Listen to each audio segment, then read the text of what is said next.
O Senhor esteja convosco. Ele está no meio de nós. Proclamação do Evangelho de Jesus Cristo segundo Marcos. Glória a vós, Senhor. Naquele tempo, os fariseus e alguns mestres da lei vieram de Jerusalém e se reuniram em torno de Jesus. Eles viam que alguns dos seus discípulos comiam o pão com as mãos impuras, isto é, sem as terem lavado. Com efeito, os fariseus e todos os judeus só comem depois de lavar bem as mãos, seguindo a tradição recebida dos antigos. Ao voltar da praça, eles não comem sem tomar banho e seguem muitos outros costumes que receberam por tradição.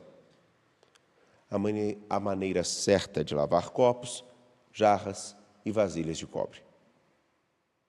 Os fariseus e os mestres da lei perguntaram então a Jesus: por que os teus discípulos não seguem a tradição dos antigos, mas comem o pão sem lavar as mãos? Jesus respondeu: bem profetizou Isaías a vosso respeito, hipócritas, como está escrito: este povo me honra com os lábios, mas seu coração está longe de mim. De nada adianta o culto que me prestam, pois as doutrinas que ensinam são preceitos humanos. Vós abandonais o mandamento de Deus para seguir a tradição dos homens. E dizia-lhes: vós sabeis muito bem como anular o mandamento de Deus, a fim de guardar as vossas tradições. Com efeito, Moisés ordenou: honra teu pai e tua mãe. E ainda, quem amaldiçoa o pai ou a mãe deve morrer. Mas vós ensinais que é lícito alguém dizer a seu pai e à sua mãe: o sustento que vós poderíeis receber de mim é corbã, isto é, consagrado a Deus. E essa pessoa fica dispensada de ajudar seu pai ou sua mãe. Assim, vós esvaziais a palavra de Deus com a tradição que vós transmitis, e vós fazeis muitas outras coisas como essa. Palavra da salvação. Glória a vós, Senhor. Por favor, podem se assentar. Cumprimentando Dona Lia, a avó do seminarista Daniel, Dona Maria da Conceição, que completa mais um ano de vida. Que Deus abençoe e guarde a ela. Muito santa, porque aturar o Daniel não é fácil. Que Deus abençoe e guarde a vocês todos que aqui estão e os proteja. Caríssimos, caríssimas.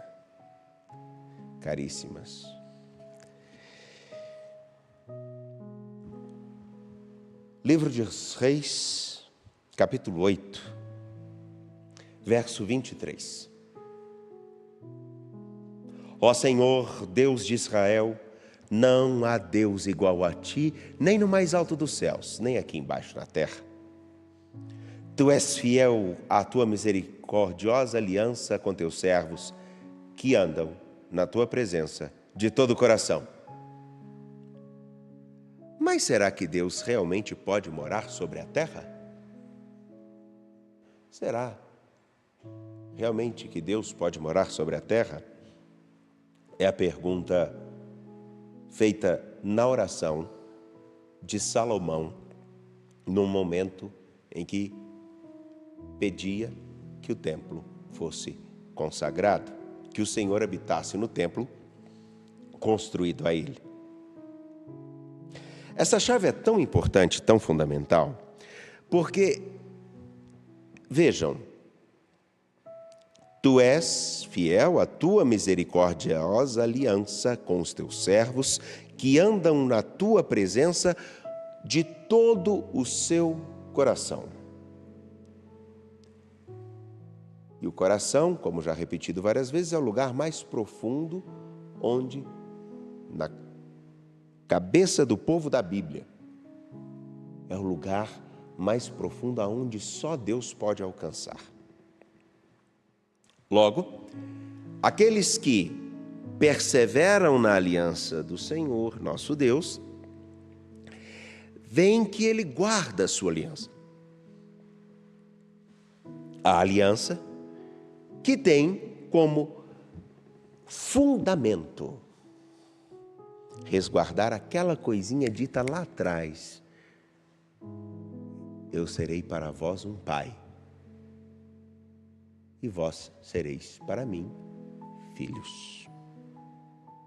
Há uma relação estabelecida na confiança, mas principalmente por um elo que parte do mais profundo daquele e daquela que vão até aquele templo para oferecer o seu sacrifício. E Salomão pede: escuta, Senhor, escuta o teu povo que vier até aqui para oferecer o seu sacrifício, apresentar suas orações.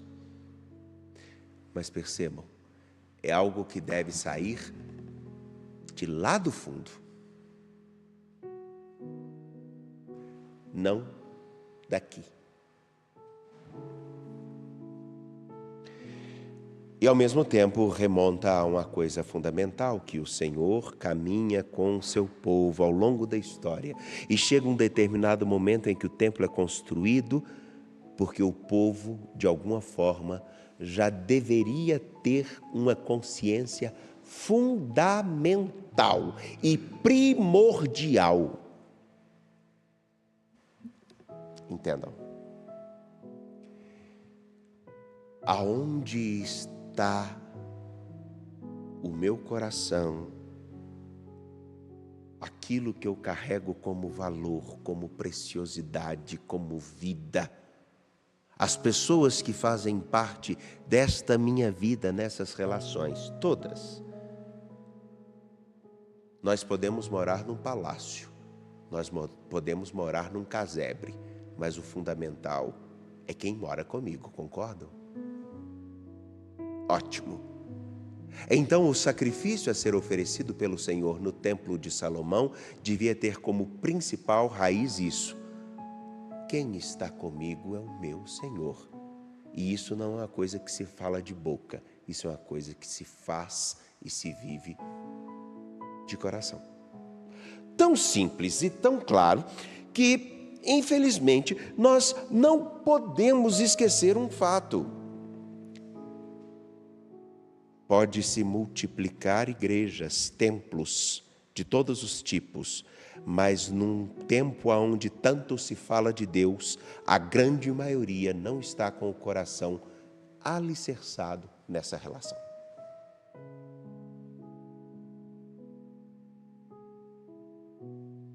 Daí, então, precisamos parar e pensar um pouquinho. Podemos até achar uma justificativa falaciosa, falsa, de que o importante é nós estarmos olhando para o nosso Deus, pensarmos nele. E não importa onde nós estivermos, é pensar nele. Não é. Porque há muitos, e não são poucos, e justamente este pensamento justifica pensar em Deus e viver como se Ele não existisse. E isso não é simplesmente quando nós pensamos aqui em questões de pecados, pecadinhos ou outras coisas, não. É na própria capacidade de perceber que os outros também são templo dele. Aqui, a oração de Salomão expressam a confiança de que o Senhor está com ele, que o povo todo vivendo a aliança pode oferecer esse sacrifício, mas não nos esqueçamos, a raiz é o vínculo do coração. E o coração que diz amar ao seu Senhor, mas ignora o lugar aonde o seu Senhor está, se esquece do compromisso de viver na sua presença. E viver na presença de alguém significa uma coisa muito simples que todo mundo vai entender agora. É um exemplo besta. Eu duvido que você fale do seu chefe na frente dele. Fale mal dele na frente dele. Duvido.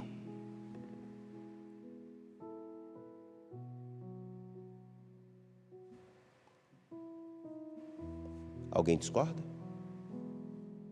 Eu duvido que um menino Peralta fale mal do seu pai irritado na frente dele. Nós somos muito bons para falar atrás dos outros e longe dos outros. Não é assim? Ter a consciência de estar na presença do seu Senhor tem como fundamento essa pergunta: mas será que Deus pode realmente morar sobre a terra? Será que realmente vale a pena? Nós vamos conseguir construir algo que vá conter o Senhor nosso Deus, que é muito maior do que todo o universo? Logo, se Ele é muito maior do que todo o universo, aonde quer que nós estejamos deve ser o templo e devemos estar na presença dEle. Tudo o que fizermos deve ser ofertado a Ele. Então, ou o nosso coração está diante dEle todo o tempo, ou então nós somos mentirosos. A tal ponto que podemos justificar todo tipo de coisa, e como nós escutamos no Evangelho, tirado do capítulo 7, versículos 1 a 13 de Marcos, mais especificamente no versículo 11 a 13, porque a partir do nosso querer nós podemos manipular tudo que a Escritura diz, tudo que a igreja diz. Podemos inclusive fazer inúmeras misturas, como é muito comum no tempo atual, e esquecermos o fundamental: ou o seu coração está diante do seu Senhor, ou ele não está.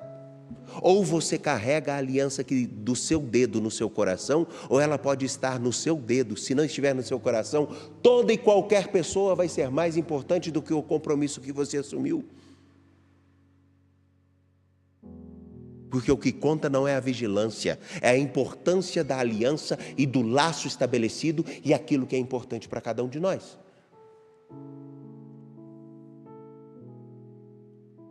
Tudo é igual, todas as igrejas são iguais, é mesmo? Tem certeza?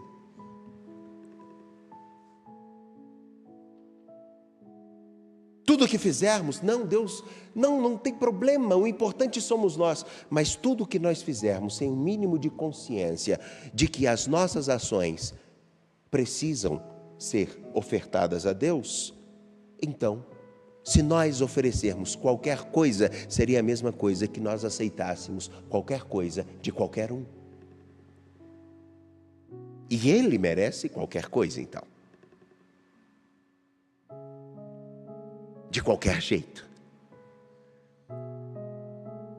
Os sacrifícios que eram oferecidos tinham que ter como principal marca o seguinte: o elo e o vínculo estabelecido. Jesus Cristo não nos veio ensinar qualquer coisa, mas veio nos vincular ao coração amoroso de nosso Deus. Ele é Deus. Nos vinculando a Ele, precisamos pensar se realmente vivemos conforme esse vínculo. Porque um homem recém-casado não pode viver como se estivesse solteiro. E nem uma mulher, presume-se isso. Concordam? Por que nós vivemos como se não tivéssemos nem Deus, nem parâmetros, nem condutas e nem horizontes a serem alcançados? Sabem por quê? Porque no fundo, a grande maioria de nós se esquece. Ou o nosso coração está alicerçado em escutar e viver a sua palavra, ou então nós não nos diferenciamos de ninguém e de nada. E aí, tudo é justo. Eu posso matar, posso roubar, posso usar das pessoas. E no final de tudo, me colocar frente a qualquer tipo de suposta experiência religiosa. E nessa relação, agir como se tudo estivesse bem, se esquecendo que eu também. E o outro a quem eu faço qualquer coisa, também é um lugar onde se oferece a Deus aquilo que se considera como bom e mal. Simplesmente eu estou dizendo o seguinte: realmente Deus é muito maior do que todos os lugares. Concordo em gênero, número e grau. Então quer dizer que em todos os lugares, a todo tempo, a todo momento, eu tenho que oferecer o que eu tenho de melhor a Ele. Porque senão, eu vou usar uma imagem muito engraçada. Senão é como aquelas circunstâncias, todo mundo, eu tenho certeza que alguém pode não ter visto isso, mas sabe aquela cena em que a criança está fazendo uma coisa escondida do pai e da mãe e acha que ele não está vendo, aí de repente o pai ou a mãe, ou quem cuida dele, fala assim: bonito, hein? O menino dá um pulo de 3 metros, olha assustado. A senhora já fez isso? Já, né?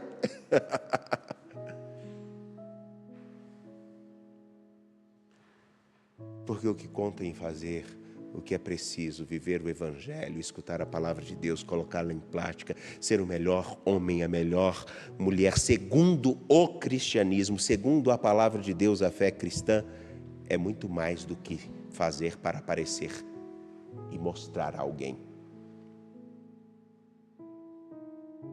Eu não posso ser o melhor somente para aparecer. Ou eu sou melhor, ou eu não sou. E como ninguém consegue atuar 24 horas por dia, 7 dias por semana, precisamos ter essa atenção. E ainda tem um agravante. Ele conhece o nosso coração. Seria muito melhor que nós entendêssemos isso que Jesus diz. Vocês estão preocupados com as mãos, mas vocês se esquecem do que fazem.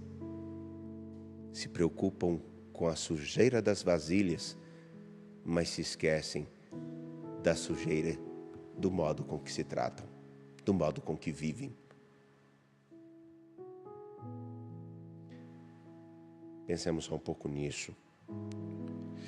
E quando celebramos os mártires, como por exemplo Paulo Micke ou qualquer outro, e hoje na nova tradução das orações eucarísticas está muito bem definido. Um dia poderemos nos encontrar com o Senhor. E nós temos uma inspiração. Todos os homens e as mulheres que viveram na amizade com o Senhor e caminham até o seu encontro. Viver na amizade, eu acho que fica muito simples. Eu tenho um amigo. E como eu tenho esse amigo,